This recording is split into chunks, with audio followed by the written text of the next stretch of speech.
Create a sermon slides document in ProPresenter. We're actually going to go back and go to our email where Pastor will email us the PowerPoint slides that he will use for his sermon for that week. Okay, once we get those slides, we are going to save them to our weekly folder and we are going to call them sermon slides. We save it as the PowerPoint. We also are going to save those as JPEGs. So when you're in PowerPoint, just like we did previously, you're going to export them as slides or as JPEGs, and they're all going to come up here. Okay, so now you've got all the slides for the sermon in here. Okay, we're going to select them all by clicking the first one, Shift, and the last one, and we're going to rename these so that we create unique naming structures for each individual slide. So we're going to do that, and we're going to do rename 30 items.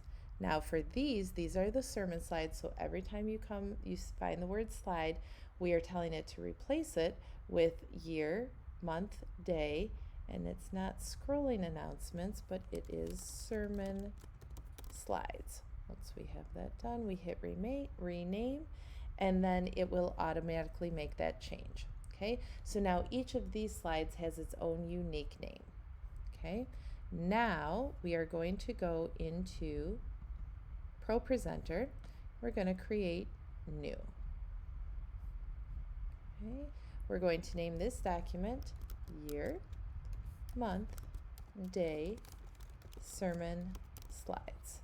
Okay, make sure that the size is 19 by 20 by 10 by 80 and create new.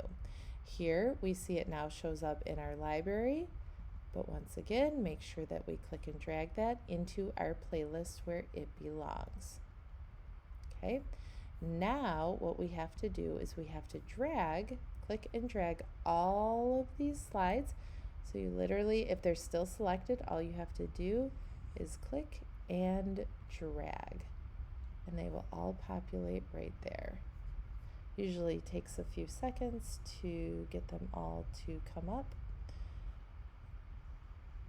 but they will do it pretty quickly. And make sure that you've got all of them by making sure that you see the last number. This one has this extra one there again that we're going to delete, so you just highlight it, right click, and hit delete. Okay, now all of your slides are there. We're going to add 3 cues to this document. Okay, the first cue is the same, add cue, add clear action cue, clear background. And we're still going to do standard view, so stage display standard, but this time we are going to add a timer cue, and we're going to add the elapsed time. The reason we do this is that when Pastor is going through his sermon, there will be a timer up at the top, and this will help him stay on track and make sure he kind of knows where he's at and according to how much time the sermon's going to take. So that's this icon right there. So now we have to go back in and modify that one.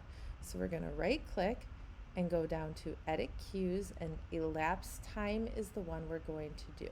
So this elapsed time is the timer. What we want to do is reset and start the timer. Okay, and then click done. What that means is every time you click on this first step or first slide, it will reset the timer and start all over again. So if Pastor is reviewing slides and he makes a mistake or wants to redo a section, he can click on this one and the timer will start all over again. Okay, so that is how you include all of the slides from the sermon and create the sermon slide document.